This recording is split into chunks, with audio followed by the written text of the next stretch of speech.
Hello, Gene Schwimmer here. Welcome to today's vlog. Before we get into today's subject, I just want to share some late-breaking, very important news. I got another subscriber. I got a new subscriber, Miles from Main Street. So welcome to the family, Miles. Thanks for subscribing. I do have a little question here. I'm a little bit puzzled or confused, or I just don't know. But Miles from Main Street. So are you a guy named Miles and you're from Main Street? Are you somebody with some other name and you happen to be situated Miles from Main Street? Or maybe your name is Miles and you are Miles from Main Street. You can see my confusion here, but again, whatever the case is, welcome to the family. I hope others will join you, however distant they are from Main Street, perhaps even living right on Main Street.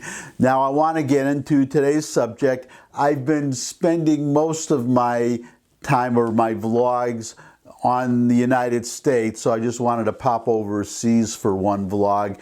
This shouldn't be very long, but it's about the Middle East. I like to cover that subject. I especially like to cover the warming relations between Israel and the surrounding Arab countries, and that's what today's story is about. It's good news. Abu Dhabi presses allies to normalize with Israel. And I'm going to just read you a little bit from the article. I link to these articles below, well, in the description section. So if you want to read the whole article, you can. But here's just a couple of paragraphs. The United Arab Emirates, UAE, is gradually obtaining support in its endeavors to normalize relations with Israel, with economic and security interests alleged to be behind the rapprochement. I'm not a great French speaker, hope I said that right. Rapprochement. Continuing, next paragraph. The UAE has been in the process of normalizing its relations with Israel for several years, and Abu Dhabi's allies are now following their sponsor. The Southern Transitional Council, STC, the Yemeni secessionist movement sponsored by the UAE, has recently shown a willingness to establish relations with Israel, with which it is currently in secret talks. The same has been said for Khalifa Haftar, head of the Libyan National Army, who is seeking new support after successive setbacks against Fayez al-Sarraj's Turkish-backed Government of National Accord, GNA. So as I said, I linked to the entire article, but this is good news. These increasing relations, increasingly warm relations between Israel and the Arab countries surrounding Israel, they are finally understanding that Israel, unlike Turkey, unlike Iran, they are not expansionist. They, except for Judea and Samaria, which is historically Jewish land, in which they have the right to live. I'll talk about this more in some future vlog. They are not interested in conquering Jordan or Syria or Lebanon or putting a Hezbollah-type puppet to control these various countries. Israel just wants to be left alone. They're about the size of New Jersey, and they just want to be left alone. The Arab countries are starting to realize that. They are starting to realize that the real danger is from Iran and Turkey, especially Iran, and they are starting to realize the benefits that they have to gain from having a good relationship with Israel. I'm thinking mainly of technology, but also trade, medicine, science, so many ways in which, and especially water preservation, and I would also say agriculture. So many ways that the Arabs can benefit from a good relationship with Israel, and also it I would say tangentially it improves these Arab countries' relationships with us, because we're an ally of Israel. So obviously any warming relations with them speaks well of relations with us.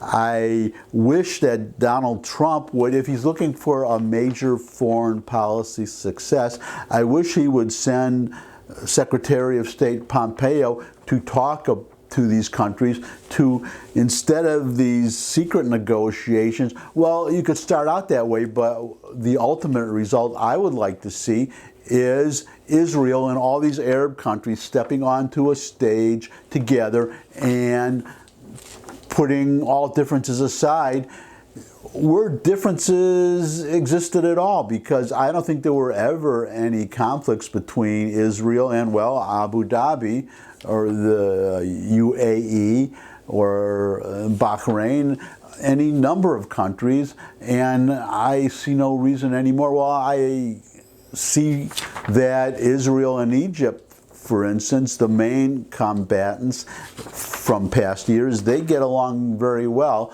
Unfortunately, it is kind of a cold peace because of the pervasive anti-Semitism that still exists in Egypt. But it is clear that relations, for example, between Netanyahu and Sisi, the Prime Minister of Israel, the President of Egypt, their personal relationship obviously is very good. I'll just end on this subject by repeating something I've said earlier, that these warming relationships also augur well for an eventual agreement between the Palestinians and the Israelis. I am already seeing signs, I've read a couple of articles, of just your rank and file Joe Six-Pack Palestinians who want to make peace with Israel. That's not to minimize the amount of Israel hatred that there is among the Palestinians, but it's mainly the Palestinian leadership that is acting as a barrier. They do not want peace with Israel, and they have so poisoned the minds of so many Palestinians that Abbas, for instance, Mahmoud Abbas, probably would be assassinated if he made peace with Israel. They have made peace impossible.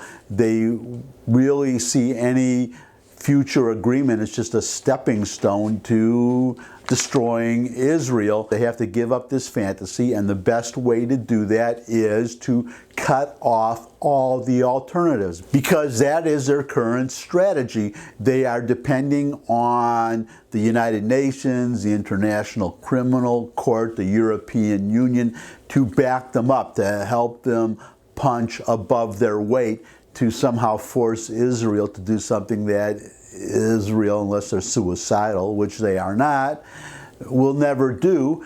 And finally, the Arab countries. They get financial help from these Arab countries.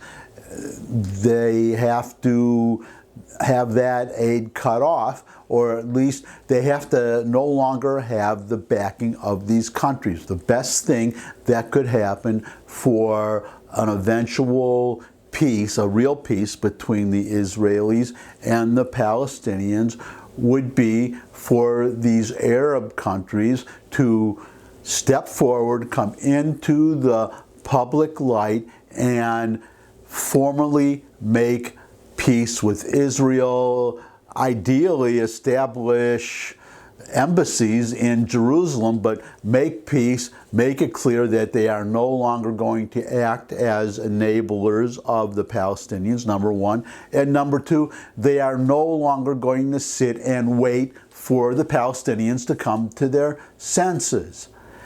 And I hope I don't have to wait too long myself to get a thumbs up from all of you. If you like the video, share it with anybody you think would also like the video. Got comments, questions, suggestions for future topics, you can put that in the comment section below the video. I would love to have more subscribers, more of you come and join Miles from Main Street and from wherever you come from. Doesn't have to be from Main Street. And most of all, come back and see me again. I look forward to seeing all of you again. And until I do see all of you again, bye.